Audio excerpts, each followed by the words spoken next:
한국은 전쟁을 결심해 본 적이 없는 나라니까 신라성 통일 이후에 천한 몇백 년 동안 이 정보와 간첩과 모략전과 심리전과 이 전쟁이 얼마나 중요하다는 것을 잘 모릅니다. 전쟁을 할 때 정보 판단을 잘못하면 져버립니다. 그 좋은 몇 가지 사례를 들겠습니다. 김일성이가 남침을 결심을 할 때 스탈린과 모택동한테 뭐라고 이야기했느냐? 남침해도 미군이 개입하지 않는다라고 이야기를 했습니다. 그 판단이 틀렸습니다. 그래서 김일성은 한반도 적화 통일을 이루지 못했던 것입니다. 메가드도 정보 판단을 잘못했습니다. 인천 상륙작전 이후에 파죽지세로 우리가 북진할 때 여러 가지 정보 채널로서 중국이 만약 미군이 평양 북쪽으로 올라오면 개입한다 하는 메시지를 여러 채널로 보내고 실제로 군대를 만주에 집결시켰습니다. 그러나 그런 정보를 받은 메가드가 그것을 무시해버리고 북진해도 중공군은 개입하지 않을 것이라고 트루만한테 대통령한테 보고를 했습니다. 그러나 결과는 어떻게 됐습니까? 중공군이 개입했고 총반격을 해서 우리는 일사후퇴, 이산가족의 비극, 그리고 서울을 다시 빼앗기는 이런 참담한 패전을 경험했습니다. 이것도 정보 판단의 실수였습니다. 비근한 예로 2003년 부시 대통령이 이라크를 공격했습니다. 이때 공격의 명분으로 UN 등에서 설명을 하기를 후세인이 지금 핵무기를 개발하고 있다. 그러니까 쳐야 한다. 비록 9.11 테러에 후세인이 관계한 건 아니지만은 지금 핵무기를 개발하니까 그냥 둘 수 없다라고 보고를 하고 쳤습니다. 한 달 만에 이겼어요. 그래서 조사단을 보내서 핵무기 개발 흔적을 샅샅이 뒤졌으나 없었습니다. CIA가 잘못 판단한 것이 밝혀졌습니다. 그래서 이라크 전쟁은 잘못된 정보 판단에 의해서 이루어진 실패한 할 필요가 없었던 전쟁이다 하는 쪽으로 이미 기우고 있습니다. 몇 조 달러의 전쟁 비용이 들고 이라크에서만 5,000명 이상이 죽었습니다. 이것도 정보 판단이 잘못됐을 때 일어나는 것입니다. 수도 없이 많습니다. 그런 예를 든다면은, 근데 2차 세계대전 때 히틀러는 어떤 오판을 했느냐. 불란스까지 쳐버리고, 불란스를 항복받으면은 영국은 더 이상 싸우지 않을 것이다. 그때는 영국하고 협상하면 된다. 이렇게 판단을 했습니다. 그러나 처칠이 결사항전 자세로 나왔으므로 히틀러의 이 구상은 실패하고 말았던 것입니다. 지금 이 순간에도 남북 간에는 우리가 모르는 세계에서 정보 수집 전쟁이 아마 벌어지고 있을 것입니다. 우리나라는 뭐가 가장 궁금합니까? 지금 북한의 핵폭탄이 과연 소형화되었느냐? 어디서 지금 만들고 있느냐? 우라늄 농축시설은 지하에 몇 개가 있는 걸로 보이는데 어디냐? 그리고 미사일은 과연 정확도가 높으냐? 미국에 도달하는 장거리 미사일은 언제 성공할 것이냐? 이런 걸 수집하려고 미국, 일본, 한국이 아마 혈안이 되어 있겠죠. 북한 쪽에서는 또 어떤 정보를 수집하기를 원하겠습니까? 과연 문재인 정부가 사드 배치를 계속할 것이냐 말 것이냐, 한미 연합사를 해체할 것이냐 안 할 것이냐, 뭐 이런 걸 탐지하려고 노력 안 하겠습니까? 최근 국민대학의 박필학 교수는 북한에 대해서 예방적 공격을 해야 된다, 이런 시나리오를 내는데, 아마 우리 한국 미군 쪽에서는 북한의 핵시설을 예방적으로 공격할 때 저항할 것이냐, 과연 서울을 향해서 장사포를 쏘겠느냐 아니면은 핵무기 쏘겠느냐, 이런 또 정보 분석을 열심히 하고 있을 것입니다. 그래서 이 간첩이 세계 역사를 바꾼 사례가 몇 번 있었던 것입니다. 간첩은 정보 수집을 하는, 적국의 정보를 탐지하는 게 간첩이고, 그것을 저지하는 것을 방첩이라고 그러죠. 카운터 인텔리전스라고 그럽니다. 이 간첩 이야기가 나오면은 여러 종류의 간첩이 있습니다. 어느 부대가 어디에 배치되어 있고 지금 현재 그 주변 상황이 어떻겠느냐 하는 그런 아주 낮은 수준의 정보 수집도 있고, 대통령이 무슨 생각하고 있느냐, 대통령이 어떤 전략을 세울 것이냐, 하는 것을 알아내는 아주 고급 정보도 있는 것입니다. 주로 이 고급 간첩 이야기를 한번 해보겠습니다. 먼저 본론으로 바로 들어간다면 이 사진을 한번 봐주시기 바랍니다. 이 사진에서 아마 많이 보신 분이 한 분 계실 겁니다. 많이 본 사람이. 이가 키가 큰 사람입니다. 키가 큰 오른쪽에 있는 사람. 누구냐? 이 사람은 유명한 케인즈입니다. 케인즈. 영국의 경제학자 케인즈, 수정자본주의. 프랭클린 루즈벨트의 뉴딜 정책을 이론적으로 뒷받침했던 유명한 케인즈입니다. 이 사람은 아마 잘 모르실 거예요. 이 사람은 덱스터 D. 화이트라는 당시에 1944년 사진입니다만은 미국 재무부의 국장이었습니다. 그때 재무부 장관은 모겐소 장관의 최측근이었습니다. 이 국제 금융 담당 국장이었습니다. 이 사람 이야기를 하겠습니다. 덱스터 화이트. 결론적으로 말하면 이 사람이 간첩이었습니다. 소련에 포섭된 간첩이었습니다. 근데 이 두 사람이 미국과 영국을 대표하는 이 금융 최고 전문가들을 왜 만났느냐? 이건 뭐냐면 IMF를 만드는 회의를 하고 있었던 것입니다. IMF라면 우리는 1997년에 IMF의 구제 금융을 받아서 우리가 당시에 위기를 모면했으니까 아주 귀에 친숙합니다. IMF. 2차 세계대전 끝난 이후에 세계의 경제 질서를 관리하기 위해서 만든 것이 IMF고 이것을 주도해서 만든 것은 미국이고 실무 책임자는 바로 이 화이트라는 사람입니다. 이 실무 책임자가 소련 간첩이었습니다. 어리둥절하시죠? IMF를 만든 미국의 실무 책임자가 소련 간첩이었다. 전번에 조금 말씀드린 적이 있습니다만은 전후의 세계 질서를 관리하기 위해서 미국이 만들어낸 또 하나의 기구가 있죠. 그게 바로 유엔입니다. 유엔 창립을 주도했던 사람, 실무적으로 주도했던 사람은 엘저 히스인데 이 사람도 소련 간첩이었습니다. 그러니까 전후 질서를 관리하는 두 기구, 유엔과 IMF의 실무 책임자가 소련 간첩이었다 하는 사실입니다. 이 두 사람도 공통점이 있습니다. 엘저 히스와 이 화이트는 다 하버드 출신입니다. 하버드 대학 출신이에요. 1930년대에 프랭클린 루즈벨트가 좌파적 정책이라고 볼 수 있는 뉴딜 정책을 펴고 거기에 동조한 당시의 진보적 지식인들이 프랭클린 루즈벨트 휘하로 많이 들어갔습니다. 그런 점에서도 화이트와 히스는 같은 사람이에요. 그럼 왜 이 사람들이 두 사람이 간첩이 됐느냐를 먼저 이야기를 해드리겠습니다. 1930년대의 미국은 1980년대의 한국과 비슷합니다. 사회가 다 좌경화되어 있었다는 뜻입니다. 그때 어떤 일이 일어났느냐? 30년대 초에 소위 말하는 경제공황이 왔죠. 경제공황이 와서 세계적으로 월가에서 시작된 경제공황으로 미국뿐만 아니라 이 자본주의 국가가 크게 흔들렸습니다. 실업률이 늘고 물가가 오르고 또는 물가가 너무 떨어지고 뭐 이런 바람에 이 자본주의는 안 되겠다 해놓고 자본주의에 대한 회의가 생기기 시작했습니다. 그때 소련은 스탈린의 지도하에서 소위 사회주의 경제를 건설하고 있었습니다.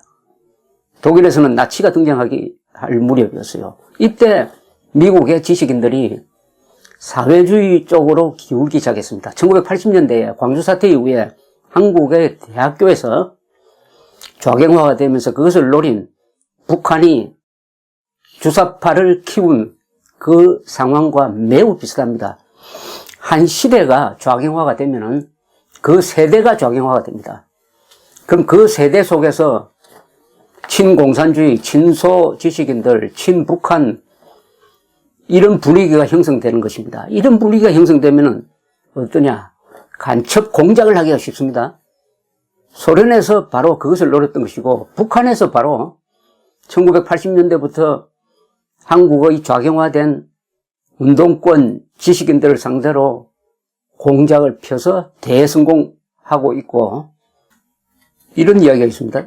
북한에 1980년대, 90년대 난파된 공작원이 주사파 학생이나 운동권을 만나서 나는 평양에서 왔다라고 하면은 깜짝 놀랄 줄 알았는데 그게 아니고 왜 이제 오십니까? 마치 기다렸다는 듯이 호응해서 공작하기가 참 쉬웠다 하는 고백을 북한 공작원들이 하곤 합니다. 바로 소련도 마찬가지였습니다. 1930년대 미국의 지식인 사회는 친사회주의적으로 가니까 공작하기가 좋았는데 바로 여기에서 이런 분위기 속에서 하버드 대학을 나온 천하의 영재들이죠. 이 사람들이 L.J. 히스와 덱스터 화이트가 자진해서 소련 간첩 역할을 하는 것입니다. 이 두 사람은 돈 받고 한 사람들이 아닙니다. 돈 받고 하면은 또는 약점 잡혀서 한 사람들이 아니에요. 자발적인 간첩입니다. 자발적인 간첩이 가장 무서운 간첩이고 가장 효율적인 간첩이죠. 자기 신념에 의해서 좋은 일을 한다. 나는 이거 조국을 배신하는 게 아니다.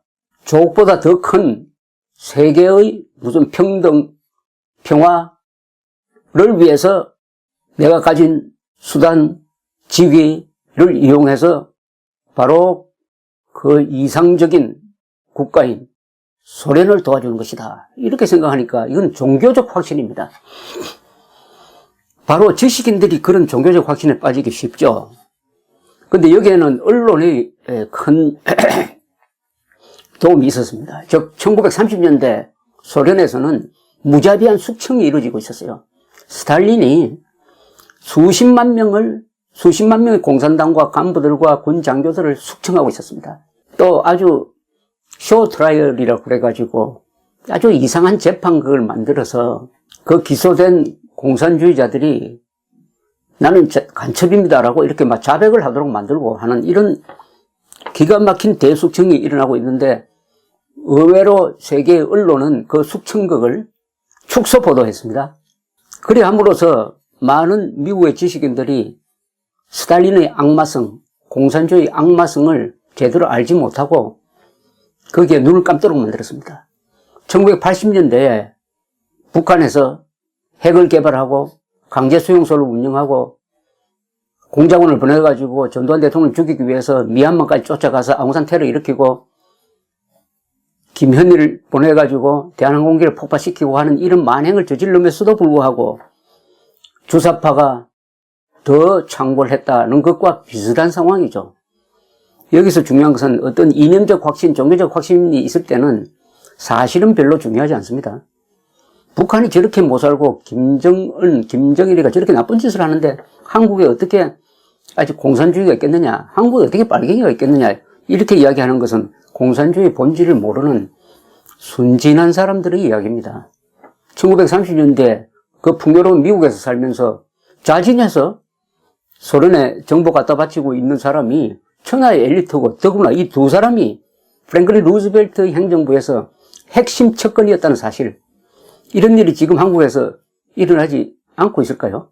않고 있다면 그건 하나의 기적일 겁니다. 그래야 L.J. 히스는 고급 정보, 최고급 정보를 소련에 넘겨줄 것으로 추정됩니다. 넘겨주었습니다. 넘겨주는 역할을 한 그 중간에서 L.J. 히스가 문서를 카피해서 주면 그걸 받아가지고 소련 정보기관에 갖다 준 사람이 휘트카 챔버스라는 사람이 있었습니다. 이 사람은 또 화이트로부터도 정보를 받아서 소련 정보기관에 갖다 바치는 그 매개 역할을 했습니다. 휘트카 챔버스라는 사람은 나중에 전향을 합니다. 이 사람이 바로 히스와 화이트를 잡은 사람이에요. 그 사람은 미국 공산당원이었습니다. 그러다가 나중에 스탈린의 무자비한 숙청극을 보고 자기도 신변의 위협을 느끼고 절망하고 해가지고 전향했던 사람입니다. 이렇게 해서 이 히스와 화이트가 등장하는데 이 화이트 이야기부터 먼저 좀 하겠습니다. 이 화이트가 세계 역사에 중요한 영향을 끼치는 역할을 하나 맡았다. 역할에 참여하였다는 증언들이 요사이 나오고 있습니다. 요사이. 냉전시대가 끝나고 소련에 이제 정보기관에 있었던 사람들이 회고록을 쓰기 시작을 했습니다. 그래서 회고록 중에서 최근에 이 밝혀진 사실이 이런 게 있습니다. 어떤 거냐 하면 이 진주만 기습과 관계가 됩니다. 여러분 1941년으로 이렇게 역사가 거슬러 올라가면은 1941년에 세계가 완전히 뒤집어지는 사건이 두 개가 일어납니다. 1941년 6월 22일 1941년 6월 22일 나치 독일이 소련을 칩니다. 수백 개 사단으로서 역사상 최대 규모의 전쟁이 벌어집니다. 기습을 당한 스탈린의 소련군은 초장에는 왕창 무너졌습니다. 그 대평원을 전차군단이 진격을 하는데 금방 소련이 붕괴될 것 같았어요. 그래서 이제 소련은 끝났다. 스탈린은 끝났다. 41년 안으로 독일이 러시아까지 다 먹는다. 이런 판단을 하고 있었습니다. 이런 상황이었어요. 그때 스탈린은 밀리면서 반격을 준비를 하기 시작을 합니다. 모스크바에서 산업시설을 철수해 갖다 후방으로 돌리고 그렇게 하면서 반격의 찬스를 기다리는데 스탈린의 고민이 하나 있었어요. 그것은 일본입니다. 바로 일본이 만주에 주둔을 하고 있었습니다. 관동군을 수십만 명 만주에 두고 있었어요. 만주국이라는 괴뢰국을 하나 만들어 놓고 그래서 독일한테 지금 이렇게 밀리고 있는 소련군의 배후에서 일본군이 만주에서 북상해가지고 소련군을 치면은 이 소련하고 일본 사이에 샌드위치가 돼가지고 소련은 폭삭망하게 돼 있었습니다. 그래서 신경을 곤두세워가지고 일본군의 동향을 관찰하기 시작했습니다. 자, 일본도 이제 고민에 빠졌어요. 어떤 고민이냐. 일본은 이미 일본, 나치 독일, 무솔리니, 이탈리아 이 세 나라가 일종 동맹 관계를 맺은 직후였습니다. 그러니까 군국주의, 나치, 파쇼 이 세 나라가 동맹 관계에 맺은 거, 동맹 관계를 갖게 된 거죠. 그런데 여기서 무솔리니, 이탈리아는 그 원래 군사력이 강한 나라가 아니니까 그건 별 큰 변수가 아니었습니다. 그러나 최강의 군대를 갖고 있었던 게 독일 그리고 일본이었습니다. 이 두 나라가 문제죠. 그런데 이 강한 두 나라로부터 소련이 협공을 받으면은 어떻게 되느냐. 이것을 예상한 스탈린이 독일이 천대로 오기 전에 41년 초에 일본과 불가침 조약을 맺습니다. 불가침 조약. 일본은 불가침 조약을 맺어서 스탈린을 칠 수 없는 국제 약속 하에 있었지만은 그러나 일부에서는 이 찬스를 놓칠 수는 없다. 지금 소련이 독일군한테 밀리고 있을 이때 바로 우리는 북진을 해가지고 소련의 배후를 쳐서 소련을 무너뜨리자 하는 주장을 일본은 육군에서 하기 시작했습니다. 육군에서 하고. 그러나 일본 해군은 또 다른 생각을 갖고 있었어요. 이러는 와중에서 당시에 일본은 무슨 큰 전쟁을 하나 벌려놓고 있었느냐 하면은 중국의 만주를 먹고 나서 중국으로 쳐들어가서 장개석 중국 정부와 중일 전쟁을 펼치고 있었습니다. 중국에 수백만의 군대를 배치하고 있었어요. 근데 여기서 만족하지 않고 1941년 여름에 무슨 짓을 하느냐 하면은 지금 인도지나 그러니까 그때 월남이죠, 월남. 그때 월남은 불란서의 식민지였습니다. 근데 불란서가 독일한테 망했으므로 그 괴뢰 불란서 국가가 하나 생기는데 그게 비시 정부라고 합니다. 페탕 1차 세계대전 때 아주 영웅인 페탕이라는 사람이 대통령이 돼가지고 불란서의 반쪽을 다스리고 있었어요. 이 비시가 지금 월남 지역을 식민지로 비시 정부가 다스리고 있었는데 일본이 독일한테 이야기를 해가지고 일본군이 지금 월남에 주둔하도록 만듭니다. 자, 일본군이 월남으로 이제 주둔을 합니다. 왜 그러냐 하면은 일본이 월남에 들어가야 될 이유는 그때 미국 등 연합국에서 장개석 군대를 자꾸 보내는데 원조를 보내는데 비행기를 통해서 원조를 보내는데 그것을 차단하려면은 이 월남에 비행장을 만들어가지고 요격을 해야 되겠다. 여러 가지 군사적 이유를 해가지고 월남에 일본군이 진주합니다. 인도지나 반도죠. 월남. 이게 미국을 자극을 했습니다. 미국은 보니까 일본의 이 팽창 정책을 여기서 저지해야 된다. 미국뿐만 아니라 영국이 주축이 돼가지고 인도지나 반도에 일본군이 진주한 것을 계기로 해가지고 뭘 선언하느냐. 일본에 대한 석유 금수 조치를 취합니다. 근데 일본은 그때 석유가 조금밖에 나지 않고 거의 전량을 수입을 하고 있었는데 대부분을 미국의 석유 회사로부터 수입을 하고 있었습니다. 그러니까 미국에 석유를 의존하고 있었던 거예요. 그러면서 전쟁을 준비하고 있었으니까 이게 참 서로 모순입니다. 그러니까 어쨌든 미국 정부가 일본에 대한 석유 금수 조치를 취합니다. 이걸 당한 일본에서는 이제 고민에 빠졌어요. 계산을 딱 해보니까 석유 재고량이 1년분밖에 남지 않았다. 특히 석유를 가장 많이 써야 할 게 해군이죠, 해군. 그때까지는 해군이 전쟁을 좀 하기 싫어했습니다. 그러다 석유 금수 조치를 취하니까 해군도 육군과 더불어 이거 전쟁해야 되겠다. 우린 잘못하면은 목이 졸려서 죽게 생겼다.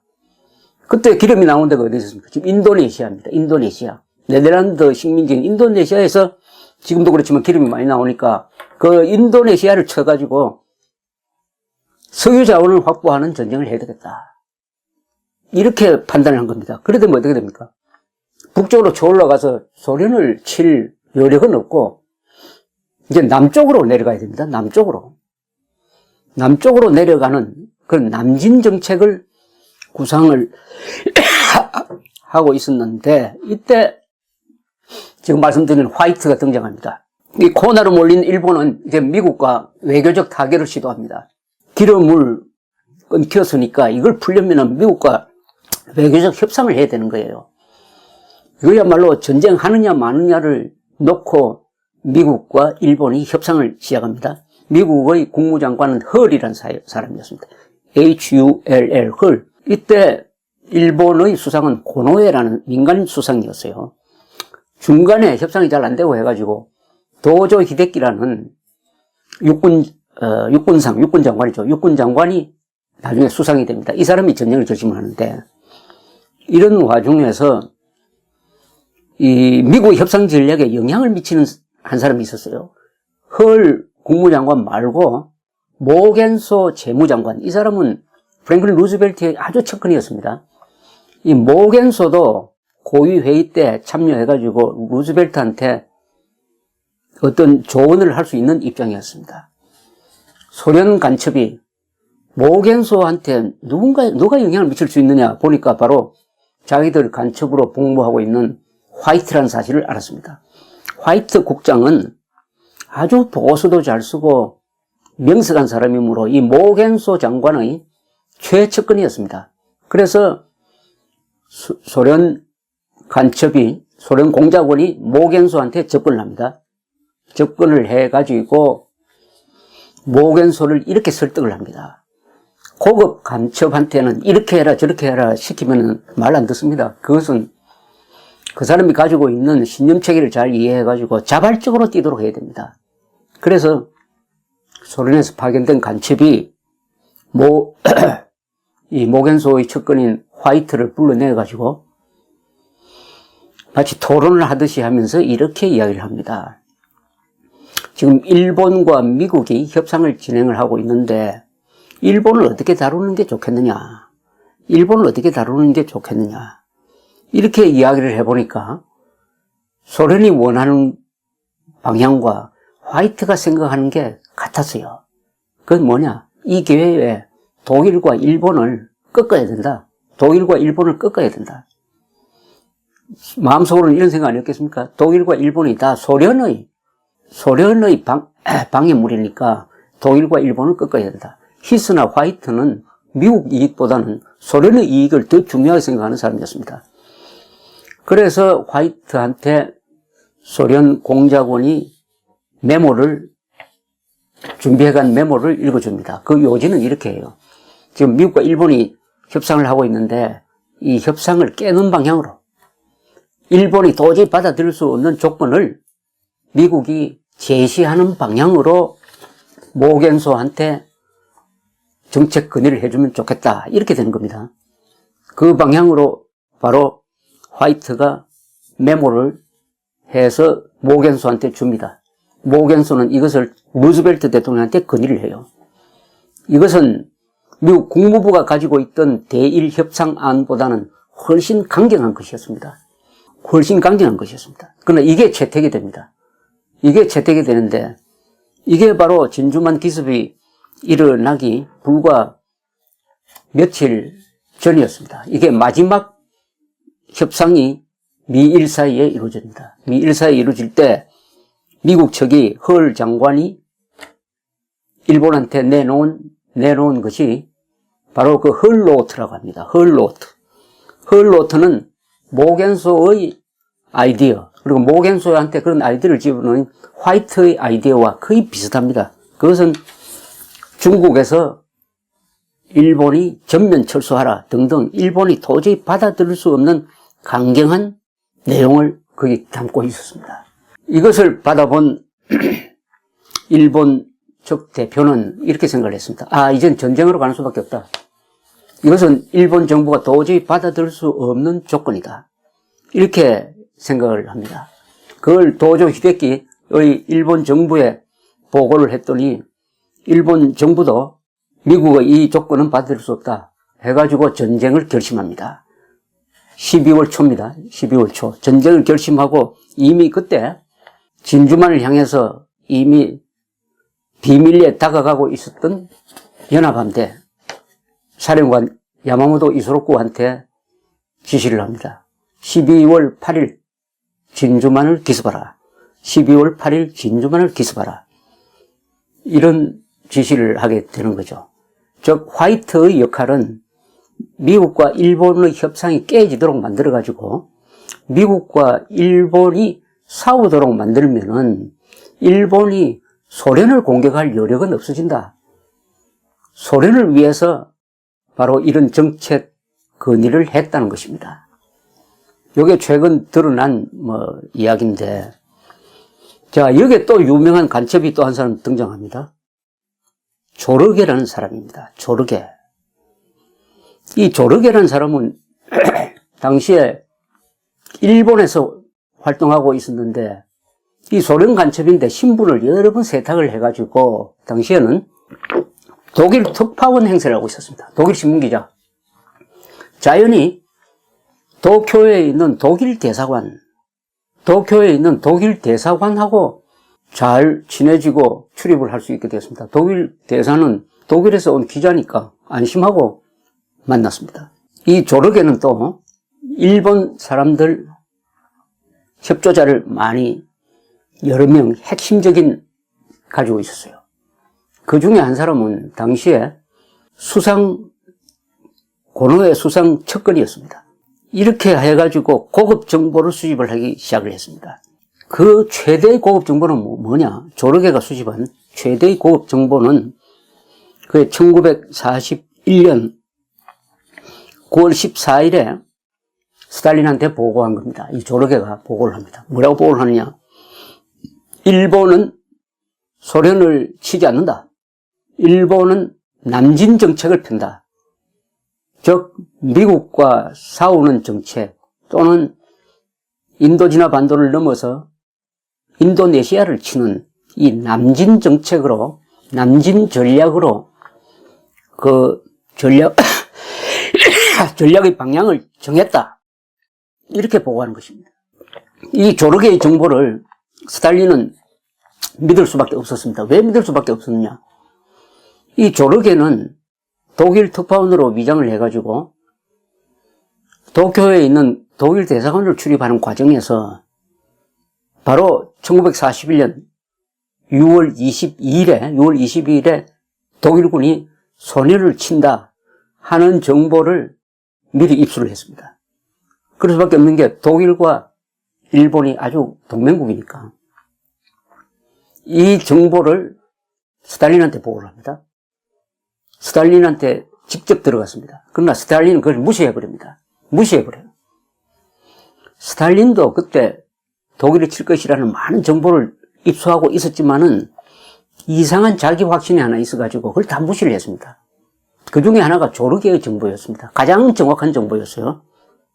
무시했는데 과연 그 예언대로 6월 22일 날 나치 독일이 기습을 했습니다.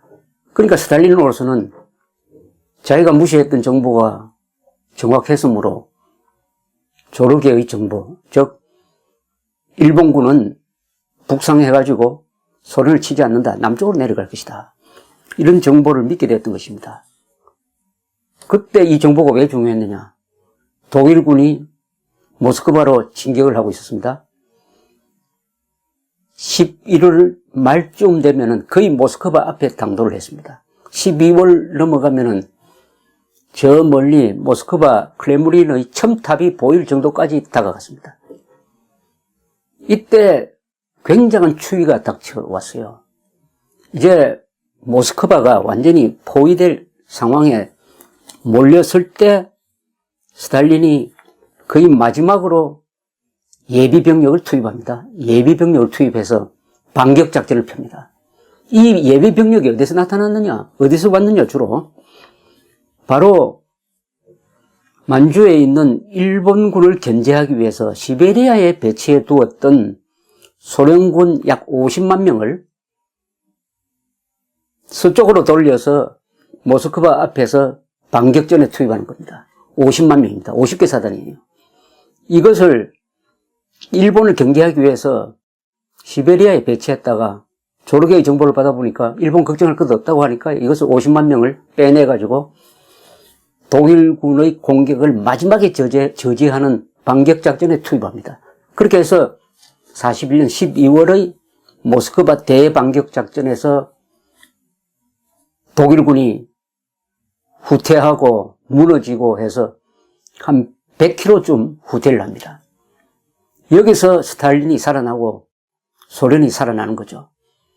전쟁 1939년 9월에 나치 독일이 폴란드를 치면서 시작됐던 1차 세계대전 2년 만에 처음으로 나치 독일 육군이 후퇴를 하게 되는 거죠. 거기에 결정적 도움을 준 것이 동쪽에서 차출한 50만 소련군이었고 그것을 가능하게 했던 것은 조르게의 결정적 정보였다는 사실입니다. 이 조르게는 결정적 정보를 제공한 그 며칠 뒤에 10월 17일, 한 달 뒤군요. 1941년 10월 17일에 일본 경찰에 체포가 되었습니다. 일본은 조르게를 살려놓고 조르게와 소련이 붙잡아두고 있는 일본 간첩을 서로 맞교환하자고 제의를 했지만은 스탈린은 거절했습니다. 스탈린은 조르게를 모른 척 했습니다. 그건 우리하고 아무 관계없다. 이렇게 해서 조르게는 소련을 구하는 정보를 제공을 하고도 제대로 인정을 받지 못하다가 1950년대 후르시오프가 스탈린 이후에 스탈린 격하 운동을 벌리면서 정권을 잡은 이후에 처음으로 이 사형당한 조르게는 나중에 사형되었습니다. 조르게를 소련 간첩으로 인정하고 영웅으로 받들었다고 합니다. 자, 그러면 다시 화이트로 돌아옵니다. 이렇게 해서 진주만 기습이 시작됐습니다. 진주만 기습 그 자체는 전술적으로 상당한 성공이죠. 진주만에 모여 있었던 미국의 함대가 큰 타격을 받았습니다. 그때는 또 일요일이었습니다. 미국은 협상이 깨졌으므로 일본이 반드시 칠 것이다. 이런 것은 예상을 했습니다. 그러나 진주만을 칠 것이라는 예상을 하지 못했어요. 그날 아침에 접근한 일본 함대에서 수백 대의 전투기가 다가올 때 일요일 아침이었습니다. 오전이었죠. 그때 비로소 알았습니다. 대부분의 180대의 비행기가 부서졌는데 그게 다 활주로에서 부서졌습니다. 떠보지도 못하고 미국의 전투기는.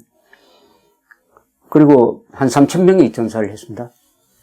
아리조나호에 타고 있던 아리조나호가 전남입니다만 가라앉는 바람에 거기 그 배속에서 1,600명이 죽었습니다. 요새 호놀룰루에 가면은 그 침몰한 아리조나호를 세월호처럼 건져 올리지 않고 그대로 두고 유해도 건져 올리지 않았습니다. 그 위에 기념물을 만들어 놓은 것을 아마 볼 수 있을 것입니다.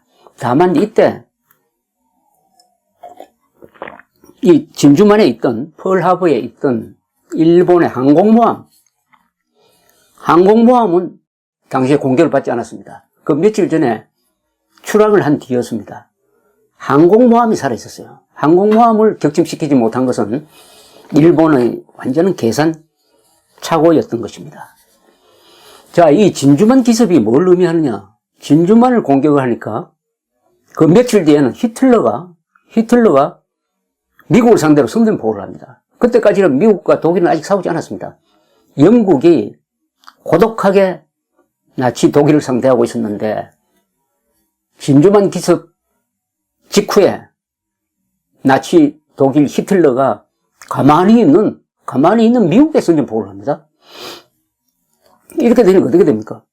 독일은 세계 최대의 육군국인 소련과 싸우고 세계 최강의 해군을 가진 영국과 싸우고 세계 최강의 경제력을 가진 미국을 적으로 돌리는 전략적 실수를 하는 거죠.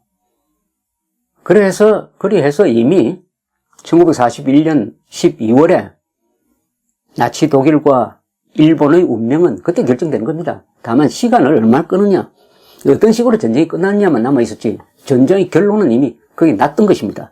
그것이 진주만 기습의 역사적 의미고, 그것은 또 1945년 8월 15일에 대한민국이, 우리 한민족이 해방되는 것을 예약한 거죠. 해방되는 것을 예약한 겁니다. 이런 사태를 예견한 분이 바로 워싱턴에 있었던 이승만 대통령이죠. 이승만 대통령은 1941년 진주만 기습이 있기 전에 책을 하나 썼습니다. 자펜 인사이드 아웃이라는 책. 일본의 내막이라는 책이죠. 그 책에서 일본이 반드시 미국을 공격한다. 그것도 모르고 미국에서 지금 반전운동하는 사람들, 독일과 영국이 싸우는데 미국은 구경만 하자, 우리 전쟁하지 말자 하는 여론이 많았습니다. 그때 반전 여론이 아주 높았어요. 루즈벨트도 그것을 거부하기가 힘들었습니다. 루즈벨트는 참전해야 된다는 생각을 갖고 있었지만은 워낙 여론이 전쟁하지 말자는 거니까. 그런데 이승만은 일본하고 전쟁을 피할 수 없다는 그런 예언적인 책을 썼던 것입니다. 그 책 속에 이승만 대통령이 아주 명언을 하나 남겼습니다. 그것은 오늘날 대한민국에도 적용되는 말입니다. 무조건적 평화주의자는 간첩과 같다. 무조건적 평화주의자는 간첩과 같다라고 이야기를 했습니다. 이렇게 이야기합니다. 미국에 있는 이 평화운동가들은 왜 미국에서 평화운동을 하느냐? 평화운동을 하려면 동경에 가서 하든지 베를린에 가서 해야지, 전쟁을 지금 일으킨 놈들한테 가서 평화를 부르짖어야지 왜 미국에서 평화운동을 하느냐? 그래서 그런 사람들을 무조건적 평화주의자라고 하면서, 무조건적 평화주의자는 간첩은 아니지만 결과적으로 간첩과 같은 행동을 한다, 이렇게 이야기했습니다. 오늘 한국에서 사드 배치 반대하는 사람들은 사드 배치 반대 운동을 어디서 해야 됩니까? 북경에 가서 하고 평양에 가서 해야 되는 거 아닙니까? 왜 한국에서 합니까? 한국에서. 무조건적 평화주의자는 간첩과 같다. 바로 가짜 평화주의자들의 정체를 정확하게 지적한 내용이었습니다. 자, 그러면 덱스터 화이트는 그 뒤에 어떻게 되었을까요? 이 사람은 그 뒤에 어떻게 되었을까요? 간첩질을 해가지고 잘 먹고 잘 살고 했을까요? 그렇게 되지 않았습니다. 이 덱스터 화이트는 아까 말씀드렸던 대로, 처음에 말씀드렸던 대로, 이 영국의 유명한 케인즈와 함께, 영국을 대표하는 케인즈와 함께 미국을 대표해가지고, 브레튼 우츠 조약이라고 그러죠. 이 브레튼 우즈에서, 뉴잉글랜드 지방에 있는 브레튼 우즈에서 회의를 해가지고 IMF를 만드는 이런 주무자가 됩니다. 그게 1944년인데, 이 무렵에 또 이 화이트가 소련을 위한 큰 일을 하나 해냅니다. 소련을 위한 큰 일을 해내는 게 뭐냐면은, 이제는 독일이 많을 것을 예상한 연합국이라 하면 주로 영국, 미국입니다. 영국, 미국이 이제 나치 독일이 망한 다음에 전후의 경제를 관리를 하기 위해서 어떻게 할 거냐, 이런 의논을 하다가 무슨 나라가 망하면 이제 발권력이 없어집니다. 발권력이 없어지니까 돈을 찍어야 됩니다. 돈을. 이제 돈도 연합국 화폐를 찍어야 되죠. 독일이 망한 다음에 이 독일을 영국, 프랑스, 소련, 미국이 4등분 해가지고 이제 관리를 하게 되는데, 여기에서 유통되는 화폐를 새로 발행하기로 합니다. 새로 발행하기로 하는데, 그 발행하는 조폐국에서 이 돈을 찍는 동판 있죠. 인쇄 동판. 인쇄를 미국이 책임지게 합니다. 미국이 돌리도록 합니다. 그래서 나라마다 영국은 얼마, 미국은 얼마 이런 식으로 발행할 수 있는 한도액을 정합니다. 이렇게 됐을 때 소련이 이런 요구를 해요. 우리한테 차라리 그 동판을 빌려줬으면 좋겠다. 미국이 마르크입니다. 마르크 돈을 신화폐를 찍는 그 동판을 우리한테 다오. 우리한테 다오. 뭐 우리가 새로 만들 필요 없이 우리한테 다오. 그럼 우리는 그걸 가지고 걸어가지고 우리가 찍겠다. 우리가 자율적으로 찍겠다. 우리한테 맡겨달라. 이렇게 요구를 합니다. 그러니까 미국의 재무성 관료들은 아니 동판을 찍어주면 얼마를 찍을지 모르는데 그거 어떻게 주느냐. 줄 수 없다. 우리가 정한 한도에 관해서 반드시 지키도록 우리가 감시 감독을 해야 된다. 이렇게 이야기를 합니다. 바로 이 일이 누구 일이냐 하면 바로 덱스터 화이트가 결정할 일이었어요. 이 국제 담당 국장이었으니까 화이트는 소련의 그 말도 아닌 요구를 받아주라고 합니다. 받아주자고 합니다. 아래 사람들이 막 이렇게 하면은 소련한테 발권력을 줘버리는 거니까 안 된다고 하지만은 모겐소는 뭐라고 하느냐. 모겐소가 아닙니다. 모겐소 밑에 있던 이 화이트가 뭐라고 하느냐.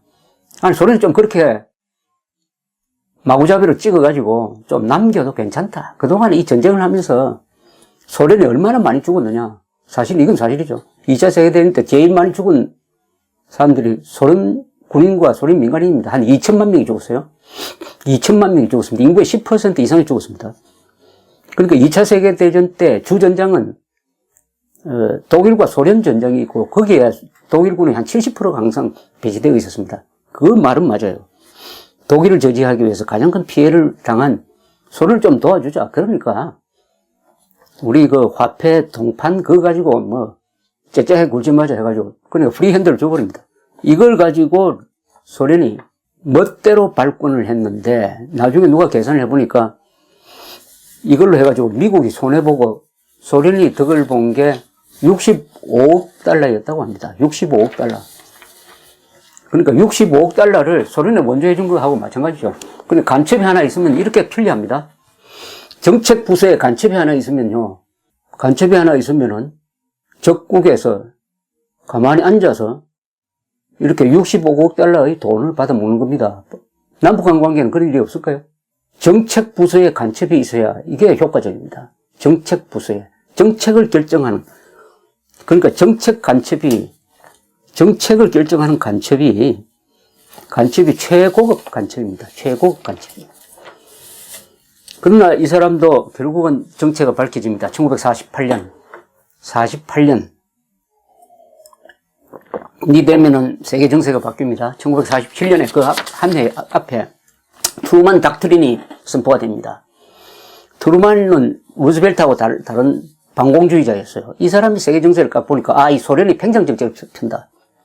특히 그리스, 터키를 먹으려고 공작을 한다. 이러니까 이제는 소련의 팽창 정책을 미국이 저지한다. 소련과 싸우는 나라는, 소련 공산주의자와 싸우는 나라는 미국이 원조한다 하는 정책을 1947년에 닉슨 닥트린으로서 선포를 합니다. 거기에 큰 덕을 본 사람이 우리나라예요. 우리나라가 반공 자유민주주의 건국을 할 수 있었던 것은 트루만의 대소 정책이 바뀌는 것과 바로 연계되어 있었습니다.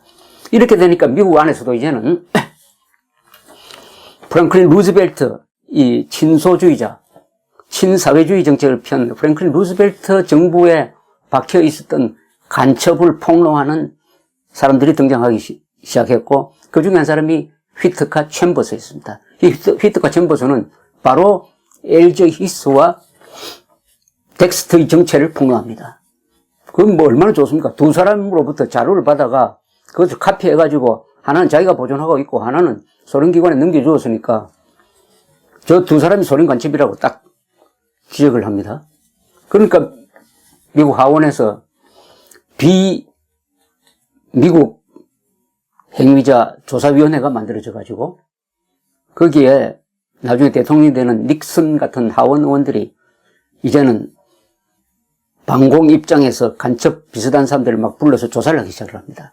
거기서 LG 히스의 정체도 밝혀지고 그 다음에 화이트도 소환됐어요.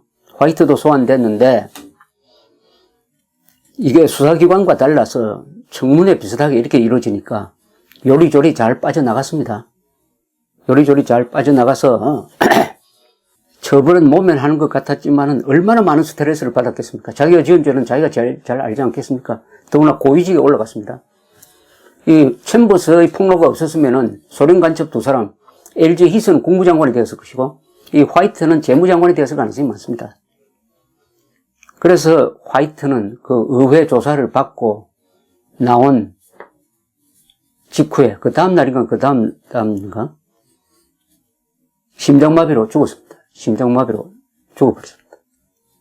요게 덱스터 화이트의 이야기의 막 끝인데 여기서 이 이야기를 듣고 계시는 분들이 가질 의문 어떻게 풍요로운 자본주의 자유민주주의 국가에 살면서 저 악마 집단 같은 스탈린이나 김일성 저 집단한테 영혼을 팔아가지고 간첩질을 하느냐. 그것도 천하의 엘리트가.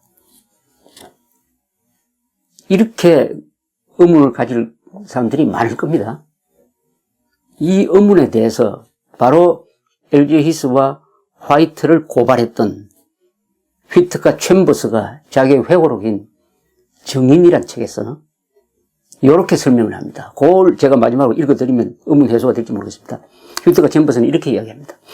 공산주의자들은 계급투쟁설에 입각하여 정부를 평가한다.